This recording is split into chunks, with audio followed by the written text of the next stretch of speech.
হয়, এফালে শাওনৰ বতৰত কৃষকসকলৰ ব্যস্ততা আৰু আনফালে দ পথাৰত যিসকল কৃষকে ভুই ৰুইছিল তেওঁলোক এতিয়া বৰ্তমান বিপাঙত, যিহেতু চৰহা পোকে কৃষি পথাৰৰ দ্বাৰা খাই তছনছ কৰা পৰিলক্ষিত হৈছে। মই বৰ্তমান উপস্থিত আছোঁ গাইন গাঁৱৰ এখন পথাৰত। সেই পথাৰখনৰ পৰিৱেশটো দেখুৱাম, মোৰ লগত কৃষক আছে, তেওঁলোকৰ মন্তব্য ল'বলৈ চেষ্টা কৰিম। আৰু এই মুহূৰ্তত এটা কথা ক'ব লাগিব যে কপালৰ ঘাম মাটিত পেলাই কৃষকসকলে কৃষি পথাৰত ব্যস্ত হৈছিল যদিও বৰ্তমান সময়ত চৰহা পোকৰ ফলত আচলতে মাজুলীৰ 100 বিঘাৰো অধিক কৃষিভূমি নষ্ট হৈ পৰা পৰিলক্ষিত হৈছে।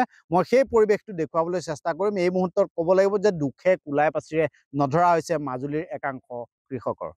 সেই পৰিৱেশটো দেখুৱাবলৈ চেষ্টা কৰিছোঁ যে যিসমূহ এই কৃষি পথাৰসমূহ আছে, এই কৃষি পথাৰসমূহ বৰ্তমান জুই চলা কাঠি যদি মাৰি দিয়ে জ্বলি যোৱা সদৃশ, খেৰ সদৃশ শুকান হৈ পৰা পৰিলক্ষিত হৈছে। যিসমূহ ধান আছিলে সেইসমূহ চৰহা পোক আৰু ওকণি জাতীয় পোকে খাই তছনছ কৰিছে। আমি দেখিছোঁ পোকটো দেখিবলৈ অলপ কোলা নিচিনা আৰু ই এফালৰ পৰা খাই শেষ কৰিছে আৰু ধাননিৰ দ্বাৰা চাব নোৱাৰা অৱস্থা। কৃষকসকলে পুৱাৰ ভাগত ওলাই আহি পথাৰডৰালৈ নাচাই আজিকালি এনেধৰণৰ পৰিৱেশৰ মাজত তেওঁলোকে সময় অতিবাহিত কৰিব লগা হৈছে। কপালৰ ঘাম মাটিত পেলাই কৰা কৃষি পথাৰডৰাৰ এই গতি দেখি এতিয়া বিবোধিত কৃষকসকল। কৃষি বিভাগৰ লোকসকল এই পথাৰসমূহত কিবা দৰৱ আনি স্প্ৰে কৰিছে যদিও আজি পৰ্যন্ত পোক নিধন কৰিব বা ৰোধ কৰিব পৰা নাই। ইডৰাৰ পাছত সিডৰাকৈ শ বিঘা ভূমি এনেধৰণে কৃষি পথাৰ এইদৰে খাই তছনছ কৰা পৰিলক্ষিত হৈছে।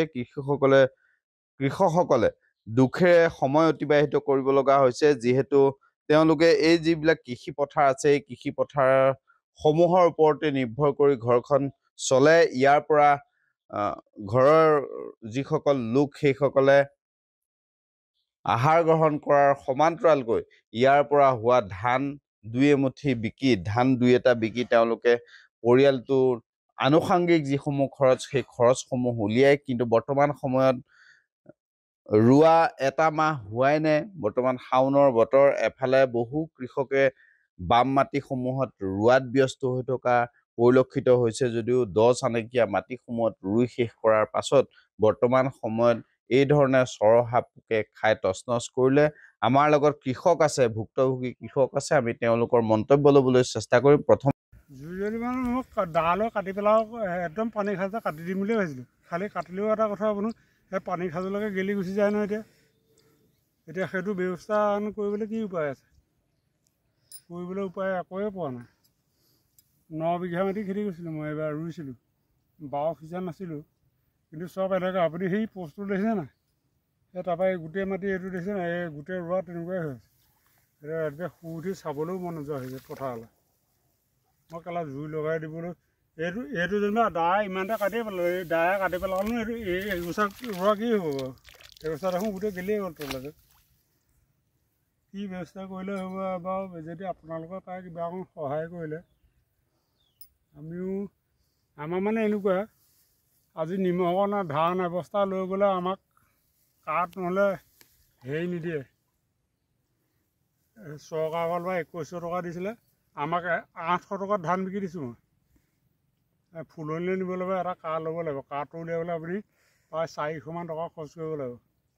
আৰু সেইবোৰ নকৰাকৈ 100-200 টকা খৰচ নকৰাকৈ ঘৰতে দি দিওঁ 1000 টকাত। 2100 টকাত 1000 টকাত 1 কুইণ্টেল ধান মই বিকিছোঁ। মোৰ ঘৰৰ পৰা এতিয়াও বিকি আছোঁ। তাৰমানে এনেকুৱাই পৰিস্থিতি আমাৰ, আমি এইখিনিৰ পৰা ফুলনিলৈ ধানকেইটা লৈ যাবলৈ মানে যিকেইটা কাঠ উলিয়াবলৈ আমাৰ তাত 300মান টকা খৰচেই কৰিব লাগে। ঘৰত নেমু আছে, জিকা আছে, বজাৰ এখন দিলে আমি ক'ৰবাত বিকিব পাৰোঁ। কিন্তু সেই জিকা আপোনালোকে এতিয়া ক'লে বিশ্বাস নকৰে, 5 টকা জিকা খোৱা মানুহ নাই। ঘৰৰ পৰা লোকক চিঙি পটল 5 টকা দি দিবলগীয়া হয়। বজাৰ এখন হোৱাহেঁতেন হয়তো বোলে ক'ৰবাত 10 টকা দি বিকি দিওঁগৈ। আমি মুঠতে এইভাগে চলি আছোঁ এতিয়ালৈকে। কিন্তু এতিয়ালৈকে দুখ পোৱা নাছিলোঁ, এইবাৰহে দুখ পাম বুলি অনুতাপ এটা কৰি আছোঁ। এই সেইটো মানে এনেকুৱা হ'ল, মই এইবাৰ মাটি ক'তো বাও দিয়া নাছিলোঁ, চব ৰুই দিছিলোঁ। ৰোৱা খেতি মোক খেয়াল এইটোৱে দেখিছে নাই আপুনি? এতিয়া মানে ৰাতিপুৱা শুই উঠি পথাৰ চাবলৈও মন নোযোৱা হয়। সেই পৰিৱেশটো আমি দেখুৱাবলৈ চেষ্টা কৰিলোঁ যে কি এক দুখজনক ছবি।